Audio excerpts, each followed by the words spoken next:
नमस्कार दोस्तों, स्वागत है आपका प्रयास एजू हब के इस डिजिटल मंच पे। मैं कमल बाजी और आप मेरे साथ देख रहे हैं 6 ग्रेड थर्ड टास्क आधारित टेस्ट सीरीज 1.0 के मैथ्स के क्वेश्चनों का आज मैं सॉल्यूशन कराऊंगा L1 में। देखो 50 तक की सभी समप्राकृत संख्याओं का योग। देखो बंधु, सभी प्राकृत संख्याओं का योग, प्रथम n प्राकृत संख्याओं का योग का क्या सूत्र होता है? n+1 अपॉन में कितना होता है? 2। हाँ जी, प्रथम n समप्राकृत संख्याओं का योग का क्या सूत्र होता है? n+1 होता है। प्रथम n विषम प्राकृत संख्याओं का योग का क्या सूत्र होता है? n²। और प्रथम n प्राकृत संख्याओं के वर्गों का योग का क्या सूत्र होता है दोस्तों? वर्गों का योग का। हमें तो यहां पे समप्राकृत संख्याओं का योग पूछा है, लेकिन अगर आपको कोई वर्गों का योग का भी सूत्र पूछे, वर्गों का योग का, तो ये प्रथम n पे लागू होते हैं। पहली बात तो हाँ जी, प्रथम n विषम प्राकृत संख्याओं का योग हो गया, फिर वर्गों का योग, प्राकृत संख्याओं के वर्गों का योग, शॉर्ट में लिख रहा हूं मैं, n+1 ये प्रथम n पे लागू होते हैं सब। 2n+1 अपॉन में कितना होता है? 6। ये 5 फॉर्मूले तो आपको आने चाहिए, ठीक है, क्योंकि पूर्ण संख्याओं के अंतर्गत ये सारी चीजें इंक्लूड होती है, प्राकृत संख्याएं, सम, वर्ग वगैरह, ठीक है। घनों का योग का क्या सूत्र होता है? n+1 अपॉन 2 का क्या होता है? Whole square. ओके, ये सब की एक खास बात मैं लिख ही देता हूं, ये सब के सब मेरे बंधु प्रथम n पे लागू होते हैं। ये सारे के सारे फॉर्मूले किस पर लागू होते हैं? प्रथम n पे लागू होते हैं। किस पे लागू होते हैं? प्रथम n प्राकृत संख्याओं, प्रथम n सम प्राकृत संख्याओं, प्रथम n विषम प्राकृत संख्याओं पे लागू होते हैं। तो मेरे बंधु, हमें तो यहां यह कहा गया है प्रथम n समप्राकृत संख्याओं का योग, प्रथम n समप्राकृत संख्याओं का योग का सूत्र होता है n+1 ही होता है। यहां पे 50 तक कितनी सम होती है? 50 तक 25 तो सम होती है, 25 तो इवन होती है और 25 ही क्या होती है? ओड होती है। तो मेरे बंधु 25 ही होती है, तो 25 सम इंटू 25 प्लस 1 26, 25 से 150 और 25 दूनी 50 और 15 कितना हो जाएगा? 65। तो 650 इन संख्याओं का क्या आ जाएगा? योग आ जाएगा। ओके, नेक्स्ट इसके बाद में अगला क्वेश्चन, ये दशमलव बार वाला प्रश्न है। दशमलव बार वाले में 0.1156 पर बार है। इसका सॉल्यूशन कितनी बार आ चुका है? देखो टोटल लिख दो 1156 माइनस विदाउट बार वाला घटा दो। जितने अंकों पर बार है उतने नीचे 9 और जितने अंकों पर बार नहीं है उतना 0। तो ये आ गया 1145 बट्टे कितना आ गया? 9900। कितना आ गया? 9900। मेरे बंधु यहां पे 5 का भाग तो डेफिनेटली जाता है। ऊपर 5 दूनी 10 बच गया 1, 5 दूनी 10, 5 9 45। नीचे 5 एकम 5 बच गया 4, 49 में 5 9 45 बच गया 3, 30 में 5 9 45 बच गया 4, 5 8 40 और 0। तो 229 बटे 1980 कौन से ऑप्शन में है? ए ऑप्शन इसका क्या होगा? राइट आंसर होगा। नेक्स्ट इसके बाद में अगला, 11 से 70 तक कुल कितनी संख्याएं हैं जो 7 से पूर्णतः विभाजित हैं लेकिन 3 से भाज्य नहीं है? तो मेरे बंधु एक बात बताओ, 7 से भाज्य संख्याएं, 7 दूनी 14, क्योंकि 7 तो 11 के अंडर रह गई, नीचे रह गई, 7 दूनी 14, 7 ती 21, 7 चौके 28, 7 5 35, 7 6 42, 7 7 49, 7 8 56, हाँ जी 9 7 63 और 10 7 कितना? 70। लो ठीक है, ये कह रहा है कि 11 से 70 में कुल कितनी संख्याएं हैं जो 7 से विभाजित हैं? 7 से तो विभाजित हैं लेकिन 3 से अभाज्य हैं, 3 से विभाजित नहीं है। तो 3 से विभाजित नहीं होनी चाहिए। ये 3 से विभाजित है 21, 3 से विभाजित ये भी है, 42 में भी 3 का भाग जाता है, और मेरे बंधु 63 भी 3 से विभाजित है। तो इन 3 संख्याओं को हमें क्या करना पड़ेगा? रिमूव करना पड़ेगा। ओनली 7 से विभाजित ही देखनी पड़ेगी। तो 1 2 3 4 5 और 6 संख्याएं हो गई। तो राइट आंसर यहां पे कितना हो जाएगा? 6 हो जाएगा। ठीक है, सिंपल सा बेसिक अंडरस्टैंडिंग वाला सा क्वेश्चन था। नेक्स्ट इसके बाद में अगला क्वेश्चन, 70 से छोटी अभाज्य संख्याएं कितनी है? मेरे बंधु बताओ 1 से लेके 25 तक अभाज्य संख्याएं कितनी होती है? 25 से लेके 50 तक कितनी होती है? ये सारे ग्रुप आपको याद होने चाहिए। 50 से लेके 75 तक कितनी होती है, और 75 से लेके 100 तक कितनी होती है, और देन इसके बाद में 75 से 100 हो गया, और 1 से टोटल 100 तक भी याद होनी चाहिए। तो 1 से 50 तक 25 तक कितनी होती है? 9। 25 से 50 तक 6, फिर 6 और फिर 4, और ये टोटल कितनी हो जाती है? 25 से अभाज्य संख्याएं हो जाती है। ठीक है, तो आपको कह रहा है कि 70 से छोटी अभाज्य संख्याएं कितनी है? मेरे बंधु 75 से छोटी कितनी हो जाएगी? 75 से छोटी, 75 से छोटी 9 और 6 15, और 6 कितनी हो गई? 21 हो गई। कितनी हो गई? 21। लेकिन आपको 70 और 75 के बीच वाली हटानी पड़ेगी। 70 और 75 के बीच में कौन कौन होती है? 70 और 75 के बीच में 71 होती है, 73 होती है, ना 72 होती, ना 74 होती, और ना 75 होती। तो 71 और 73 को क्या करना पड़ेगा? हटाना पड़ेगा। इन दो को हटाओ आप। ठीक है, तो मेरे बंधु बता, 1 से लेके 75 तक कुल अभाज्य संख्याएं कितनी होती है? 21। 21 में से 2 को हटा दो। 21 में से 2 को हटाओगे तो राइट आंसर कौन सा हो जाएगा? 19 हो जाएगा। ओके दोस्तों, नेक्स्ट इसके बाद में अगला प्रश्न कि 2/7 के गुणात्मक प्रतिलोम, मल्टीप्लिकेटिव इनवर्स जो होता है उसमें अंश को हर बना देते हैं और हर को अंश बना देते हैं। तो गुणात्मक प्रतिलोम इनका हो जाएगा 7/2। ओके, नेक्स्ट इसके बाद में -7/2 के योज्य प्रतिलोम। योज्य प्रतिलोम में चिन्ह चेंज होता है, पॉजिटिव से नेगेटिव हो जाता है, नेगेटिव से पॉजिटिव। तो 7/2 पॉजिटिव का हो जाएगा। इन दोनों का हमें क्या पूछा है? इन दोनों का उत्पाद पूछा है। हाँ जी, तो उत्पाद पूछा है, इनका प्रोडक्ट पूछा है। तो मेरे बंधु बता, इनका प्रोडक्ट पूछा है, तो प्रोडक्ट का मतलब गुणा होता है। क्या होता है? प्रोडक्ट का मतलब अल्टीमेटली गुणा होता है। गुणा होता है तो 7/2 को गुणा कर देना किससे? 7/2 से। तो ये 49/4 आ जाएगा। 4 का भागे 12 चौके 48, बच गया कितना? 1/4। ठीक है, तो ये आपके पास में राइट आंसर हो गया 12 सही 1/4, या फिर 12 चौके 48 और 49/4 यही दे सकता है। ओके, ये क्वेश्चन हो गया 10वां। ठीक है, तो ये इस प्रकार से हमने L1 के मैथ्स के क्वेश्चनों का सॉल्यूशन किया। ओके, थैंक यू दोस्तों। हाँ भाई, आज का क्वेश्चन है कि निम्नलिखित में से कौन सा यौगिक अल्कोहल है? तो आपको मैं बता दूं, क्योंकि आपकी ज्यादा डीप क्वेश्चन नहीं आता, लेकिन आपको पहचान में आना चाहिए।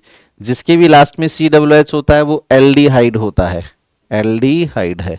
इसके क्वेश्चन CET एग्जाम में भी खूब आते हैं। जिसके भी लास्ट में COOH होता है वो कार्बोक्सिलिक अम्ल है, कार्बोक्सिलिक अम्ल है। जिस भी कार्बनिक यौगिक के लास्ट में OH होता है वो सारे अल्कोहल हैं। जिस भी कार्बनिक यौगिक के बीच में ऑक्सीजन होता है, आगे पीछे एल्किल समूह है, तो वो सारे ईथर हैं। जिसमें भी C डबल बॉन्ड O है वो सारे कीटोन हैं। ठीक है, जिसमें COO और बाद में द्वारा कार्बन की कार्बनिक श्रृंखला है तो वो सारे एस्टर हैं। ये कार्बनिक यौगिकों के क्रियात्मक समूह है। तो इस आधार पे पहचाने तो देखिए, ये एल्डिहाइड है, ये कार्बोक्सिलिक अम्ल है, ये जो है कीटोन है। तो ये क्या है? ये अल्कोहल है। तो इसको मेथिल अल्कोहल कहते हैं, मेथेनॉल भी कह सकते हैं। और ये जो है अपनी इस क्वेश्चन का उत्तर है। अगला क्वेश्चन है, कौन सा परिवर्तन रासायनिक संकेत का नहीं? रासायनिक परिवर्तन में गैस का उत्सर्जन हो सकता है, रंग परिवर्तन हो सकता है, ताप परिवर्तन हो सकता है, क्योंकि रासायनिक अभिक्रियाएं उष्माक्षेपी भी होती हैं, उष्माशोषी भी होती हैं। आकार परिवर्तन, आकार परिवर्तन शुद्ध रूप से लक्षण है किसका? भौतिक परिवर्तन का। तो इस क्वेश्चन का डी उत्तर हो जाएगा। पृथ्वी तल से नीचे जाने पर गुरुत्वीय त्वरण का मान घटता है। पृथ्वी सतह से ऊपर जाओगे तो भी और नीचे जाओगे तो भी पृथ्वी मान घटेगा, और पृथ्वी के केंद्र पर जी का मान हो जाएगा 0। सबसे तीव्र गति से पृथ्वी का चक्कर लगाने वाला ग्रह कौन सा? तो ऐसा ग्रह है बुध ग्रह। ये सबसे तेजी से चक्कर लगाता है पृथ्वी का। अगला क्वेश्चन है, प्रारूपी पादप कोशिका में केंद्र की स्थिति। तो पादप कोशिका में केंद्र की स्थिति परिधि होती है। कारण क्या है? कारण यह है रिक्तिका का बड़ा आकार। बड़ी रिक्तिका होने के कारण केंद्रक परिधि होता है। तो ये आपके साइंस के प्रश्न थे। मुझे उम्मीद आपके लिए उपयोगी साबित होंगे। धन्यवाद। ठीक है, डियर स्टूडेंट सभी को नमस्कार। प्रयास के ऑनलाइन एजुकेशन पर प्लेटफॉर्म पर आप सभी का हार्दिक स्वागत है। जो हमारी टास्क आधारित टेस्ट सीरीज चल रही है उसमें 1.0 में हमारा जो फुल सिलेबस टेस्ट चल रहे हैं उसका पहला टेस्ट था आज। उसमें जो साइंस मैथ के पेपर थे, उसमें जो फिजिक्स का पार्ट था उसके हम सॉल्यूशन करेंगे। देखो बहुत ही सिंपल क्वेश्चन है, इजी क्वेश्चन है, सिर्फ क्या है कॉन्सेप्ट बेस्ड क्वेश्चन है। देखो पहला परम शून्य ताप वह ताप होता है जिस पर, देखो परम शून्य ताप, सबसे पहले आपको पता होना चाहिए परम शून्य ताप टेम्परेचर कितना होना चाहिए, 0 केल्विन। किसमें? केल्विन में होता है। फ़ारेनहाइट में भी आपको पता होना चाहिए, और डिग्री सेंटीग्रेड में कहोगे -273.15 डिग्री सेंटीग्रेड, ये परम शून्य ताप है। देखो किसी भी वस्तु होती है या पदार्थ है, उसका अगर परम शून्य ताप हो गया तो होता क्या है, पानी जम जाता है। देखो पानी तो 0 केल्विन पर आ गया, माइनस में है तो जम जाएगा, वैसे ही जम जाएगा। सभी देखो अपन को करेक्ट आंसर देखना है कौन सा सही, एकदम बेस्ट आंसर। सभी पदार्थ ठोस प्रावस्था में होते हैं, अणुओं की गति रुक जाती है। सबसे बड़ी बात यह होती है कि जब वो ठोस 0 केल्विन ताप पर आ जाता है ना, तब उस पदार्थ के अणुओं की गति क्या हो जाती है, रुक जाती है। इसमें नहीं रुकती है, बाकायदा 0 डिग्री सेंटीग्रेड पर अणुओं की गति होती रहती है, लेकिन जब परम शून्य ताप तक पहुंच गए तो क्या है, अणुओं की गति रुक जाती है। अगला प्रश्न देखिए, अगला है सबसे तीव्र गति से सूर्य के चारों ओर चक्कर लगाने वाला ग्रह कौन सा। देखो सूर्य के चारों ओर सबसे तेज चक्कर लगाने वाला ग्रह जो सूर्य के नजदीक होता है सबसे, और सबसे नजदीक आपको पता है कौन सा होता है, जानते हो, बुध होता है। कौन सा होता है, बुध, जिसका परिक्रमण काल लगभग 88 दिन होता है। अगला देखिए, एक ध्वनि तरंग की आवृत्ति दे रखी है, कितनी है, 100 हर्ट्ज है। तो यह है 1 मिनट में कितनी बार कंपन करेगा, कितना, 1 मिनट में क्या पूछा आपसे, कंपन पूछा है। तो सीधी बात है कंपनों की संख्या आपको कैसे भी दे दे, ये प्रश्न पूछा गया है। कंपनों की संख्या कैसे हो जाएगी, आवृत्ति को किससे गुणा करोगे आप समय से गुणा करोगे। आवृत्ति कितना दे रखा है उसने, 100 हर्ट्ज दे रखा है, और समय कितना दे रखा है, 1 मिनट। 1 मिनट का मतलब 60 सेकंड, 60 सेकंड। तो 60 से गुणा करोगे तो आप 6000 कंपन प्रति क्या है सेकंड, कितना हो जाएगा, 6000 कंपन प्रति सेकंड। ऑप्शन देखना, ऑप्शन डी है। आपसे कोई सा भी आवृत्ति भी पूछा जा सकता है, अगर कंपनों की संख्या देकर के आवृत्ति भी पूछा जा सकता है, समय भी पूछ सकते हैं। तो क्या है, 3 है, 3 में से आपको 2 देगा, तीसरा पूछ सकता है, ये प्रश्न आया हुआ है भाई। अगला देखिए, प्रतिध्वनि किस घटना का उदाहरण है। देखो प्रतिध्वनि क्या होती है, ध्वनि होती है वो क्या है, किसी जो प्रावर्तक उससे टकराकर वापस क्या है अपन को सुनाई देती है, वो होती है प्रतिध्वनि। तो क्या है वो, परावर्तन। क्योंकि परावर्तन होता है ना, सामने कोई दीवार है, कोई चट्टान है, या कोई बिल्डिंग, ऊंचे भवन है, उनसे टकराकर वापस हमें सुनाई देती है, वो क्या है, परावर्तन के माध्यम से होता है। तो कौन सी घटना पर आधारित है, परावर्तन है। अगला देखिए, बहुमूर्तिदर्शी जिसे बोलते हैं केलाइडोस्कोप के लिए कथन सत्य नहीं है, मतलब गलत कथन छांटना आपको केलाइडोस्कोप के लिए। देखो इसके द्वारा सीधी सी बात है, 3 या 3 से अधिक समतल दर्पण चाहिए, 3, कम से कम 3 समतल दर्पण या उससे ज़्यादा इसमें प्रयोग किया जाता है। पहली बात सही बात है। दूसरा है, डिजाइनरों द्वारा वस्त्रों के डिजाइन करने के लिए नए नए पैटर्न, जो भी वस्त्र होते हैं, जो अपन के वस्त्र आते हैं, कपड़े वगैरह आते हैं, उनके डिजाइन बनाने के लिए इसका प्रयोग किया जाता है। ये बात भी सही है। इसमें एक पैटर्न का बार बार देखा जाना संभव होता नहीं भाई, एक पैटर्न का एक बार हम उसको देख ऑब्जर्व कर सकते हैं, एक बार से ज़्यादा नहीं कर सकते, तो ये चीज़ गलत है। सी, प्रकाश के बहुल परावर्तन के सिद्धांत पर कार्य करता है, सही बात है। प्रकाश का बहुल परावर्तन, क्योंकि समतल दर्पण कितने हैं, कम से कम 3, उससे ज़्यादा भी है, तो क्या है, बहुल परावर्तन के सिद्धांत पर ये कार्य करता है, ये भी बात सही है। तो क्या एक पैटर्न को बार बार देखा जाना संभव होता है, नहीं होता है ये, है ना। अगला देखिए, एक व्यक्ति 40 सेंटीमीटर से अधिक दूर स्थित बिंदुओं को स्पष्ट नहीं देख पाता, तो उसे किस शक्ति का लेंस उपयोग करना चाहिए। सबसे पहले देखो आपको पता होना चाहिए कि उसका दूर बिंदु कितना है, 40 सेंटीमीटर। दूर बिंदु क्या है, उसका दूर बिंदु कितना है, 40 सेमी, मतलब 40 सेमी के बाद में वो स्पष्ट नहीं देख पाता है। तो आपको पता होना चाहिए कि उसको कौन सा दृष्टि दोष है, निकट दृष्टि दोष है, सीधी सी बात है। अब कह रहा है कि स्पष्ट नहीं देखता, उसे किस शक्ति का, आपसे ये भी पूछ सकता है कि कौन सी लेंस प्रयोग कर सकते हैं। आपसे शक्ति पूछ ली उसने लेंस की, तो अब सबसे पहले हमें लेंस का क्या ज्ञात करना है, फोकस दूरी। अगर अपन को फोकस दूरी पता चल गई तो हम क्या ज्ञात कर सकते हैं, उसकी पावर ज्ञात कर सकते हैं। अब देखिए, तो क्या है, दूर बिंदु है, तो आपकी जो किरण आ रही है वो इनफाइनाइट से आ रही है वस्तु से, तो u कितना हो गया, इनफाइनाइट हो गया। और v है कहाँ, वो 40 सेंटीमीटर। माइनस का होगा क्योंकि वो क्या है, बाईं तरफ से आ रही है, विपरीत दिशा से आ रही है। तो आपको पता है लेंस सूत्र 1/f v माइनस यू होता है। मान रखो 1/f 1/40 1/इनफाइनाइट, ये होता है 0। तो कितना आ जाएगा, f कितना आ जाएगा, माइनस के 40 सेमी, या इसको मीटर में बदलोगे 0.4 मीटर। अब देखो पावर, क्षमता ज्ञात करोगे आप, पावर P कैसे होगा, 1/f के रूप में लिखते हो, क्योंकि मीटर में क्योंकि ये मीटर में मान आते हैं तो मीटर में तभी बदला है।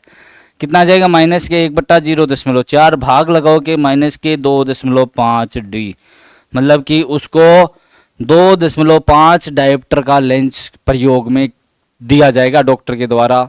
जैसे भी वो आंख चेक करवाएगा तो कितना आ गया, ये कौन सा लेंस प्रयोग करेगा, वो अवतल लेंस प्रयोग करेगा। ये भी आपसे पूछा जा सकता है। अगला देखिए, किसी पदार्थ का ताप कितना है, 27 डिग्री सेंटीग्रेड बढ़ जाता है। कितना, 27 डिग्री सेंटीग्रेड। कितना बढ़ गया सेंटीग्रेड में, 27 डिग्री सेंटीग्रेड।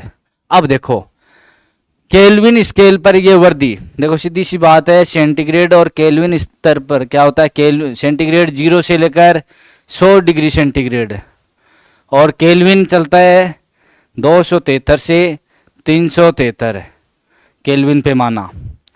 दोनों के बीच इसमें भी क्या है, 100 भाग है भाई। जो पैमाना आएगा उसमें कितने 100 भाग आएंगे, और इसमें भी 100 भाग है। कितने, 100 भाग। अब देखो बदलने के लिए, 0 273 के बराबर है, 100 373 के बराबर है।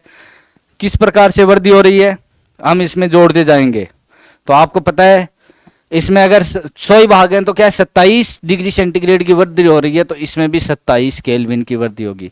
कितनी होगी, 27 केल्विन की वृद्धि होगी।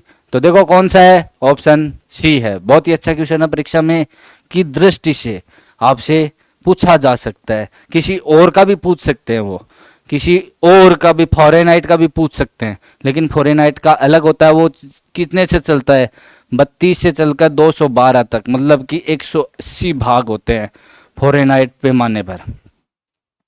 तो ये ध्यान में रखना है, ये क्या है, फ़ारेनहाइट पैमाना।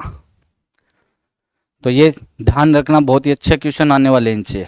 अगला देखिए, पृथ्वी तल से नीचे की तरफ जा रहे हैं हम, तो जी के मान में क्या परिवर्तन हो, चाहे पृथ्वी तल से ऊपर की तरफ जाए या नीचे की तरफ, दोनों तरफ क्या होता है, जी का मान घटता है। याद रखना, जी का मान घटता है। और जैसे ही पृथ्वी के केंद्र पर चले गए, जी का मान क्या हो गया, 0 हो गया। और ऊपर की तरफ चले गए लगभग पृथ्वी की त्रिज्या के बराबर, तो वहां पर भी क्या भारहीनता की स्थिति आ जाती है, वहां पर भी जी का मान 0 हो जाता है।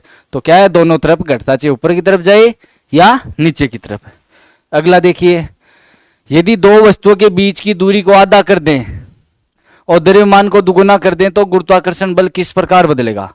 देखो आपको पता है गुरुत्वाकर्षण बल F, जी लिख दो ना, क्या होता है, जी m1m2/r²। अब कह रहा है कि उसका दूरी r कितनी थी, r डैश क्या हो जाएगी, आधी हो गई, और उसके द्रव्यमान कितने हो गए, दुगुने हो गए दोनों द्रव्यमान। m1 भी कितना हो गया, 2m, m2 डैश कितना हो गया, m2 डैश कितना हो गया, 2m2 हो गया। दोनों द्रव्यमान क्या हो गए, दुगुने हो गए। मान रखोगे एफ जी डैश कितना आ जाएगा, जी का मान समान रहेगा। आप मान रखोगे तो आपको इसके आंसर मिल जाएंगे। कितना हो जाएगा, 2m1 2m2 और r/2 और करोगे तो ये आ जाएगा 4 × 4 जी m1 m2/r²।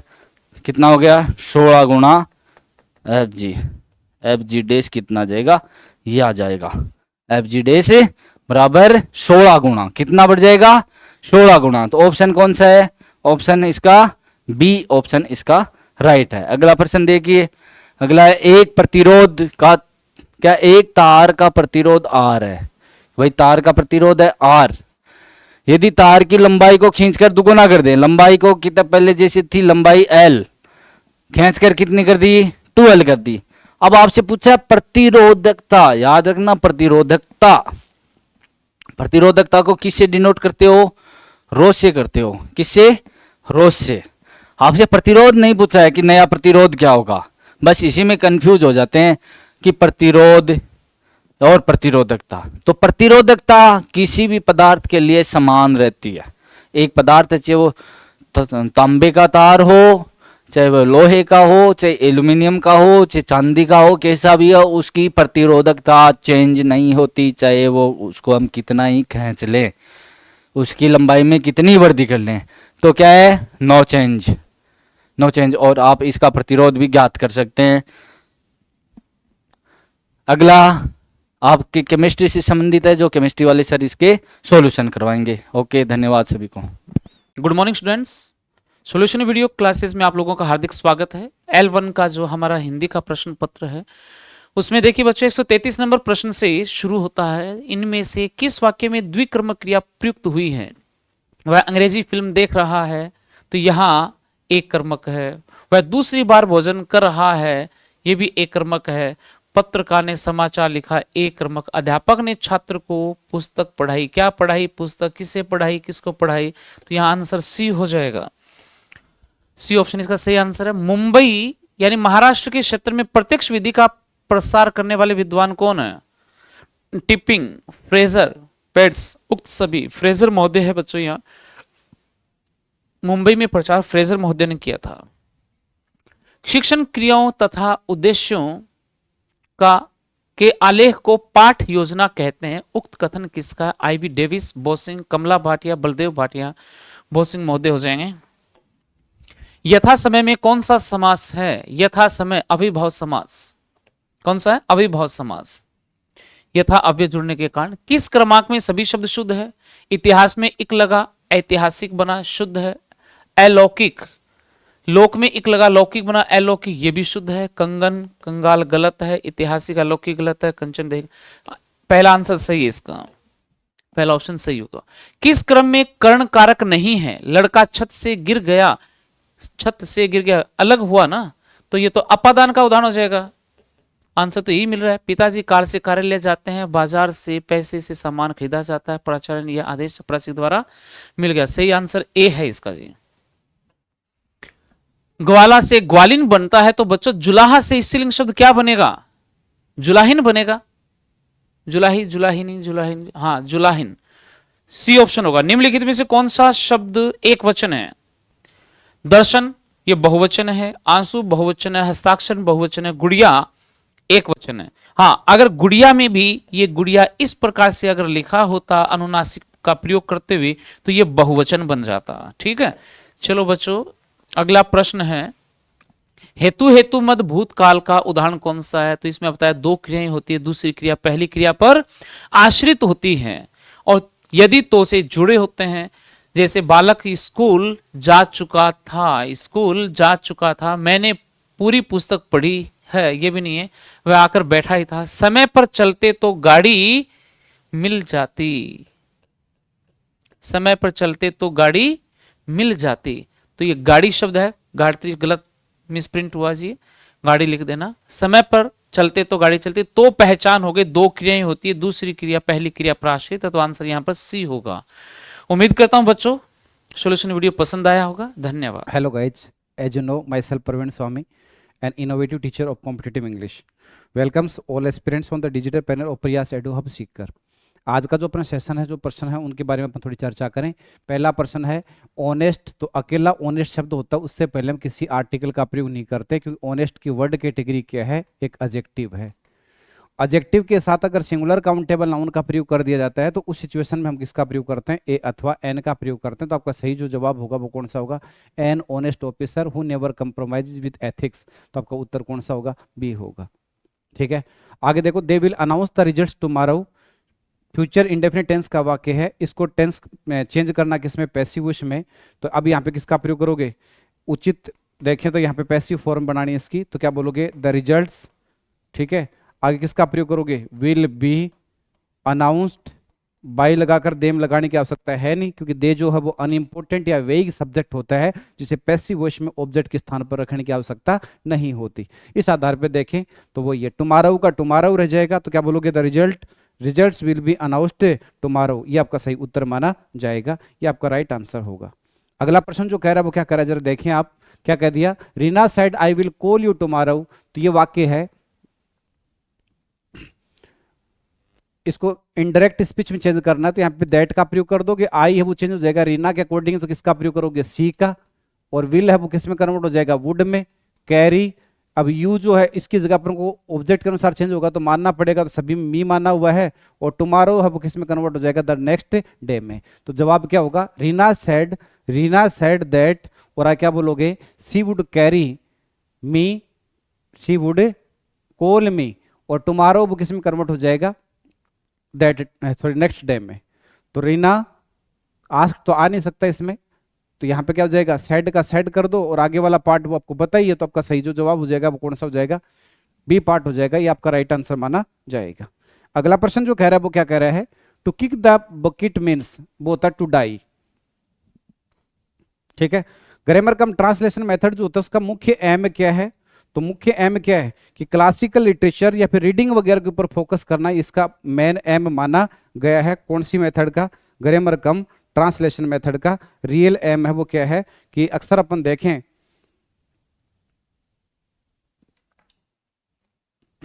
तो रीडिंग क्लासिकल लिटरेचर है उनको रीड करना, ये उद्देश्य इसका। Remedial teaching is meant for, ठीक है, रेमेडियल टीचिंग जो होता है वो किन के लिए है, तो जो बच्चे अधिगम में पिछड़े होते हैं उनके लिए है।